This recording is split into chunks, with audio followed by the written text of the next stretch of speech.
You don't have to be right, you just have to be real.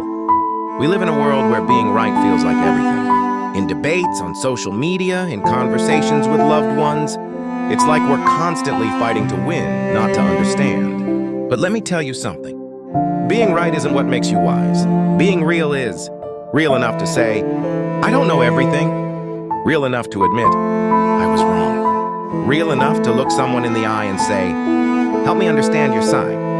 Because truth isn't always loud. Sometimes truth is quiet. It listens. It reflects. It grows. The strongest people I've ever met weren't the ones who shouted their opinions. They were the ones who carried silence with strength, who didn't need to prove they were right, because they were secure enough to learn. So no, you don't have to be right all the time. You just have to be open to listening, to changing, to becoming better than you were yesterday. That's not weakness. That's courage. So the next time your pride starts to speak before your heart, pause, breathe, and remember, you don't grow by always being right. You grow by being brave enough to be real.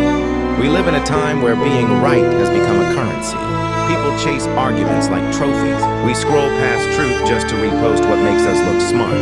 But here's the thing no one talks about. Being right doesn't always mean you're wise.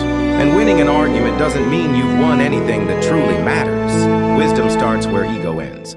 And growth begins the moment you realize. You don't have to be right. You just have to be real. Real enough to say, maybe I don't see the full picture. Real enough to say, maybe I was wrong. Real enough to listen, not just to reply, but to understand. Because when you always need to be right, you stop learning. You build walls instead of bridges. You become louder, but not deeper. I've seen the toughest men soften when they learn to listen. I've seen powerful women grow even stronger when they chose grace over ego.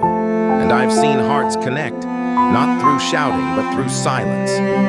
The kind of silence that says, I care more about truth than pride. So let go of the pressure to always have the last word. Let go of the fear that being wrong makes you less, because it doesn't. It makes you human, and being human is beautiful. Flawed, learning, growing, real.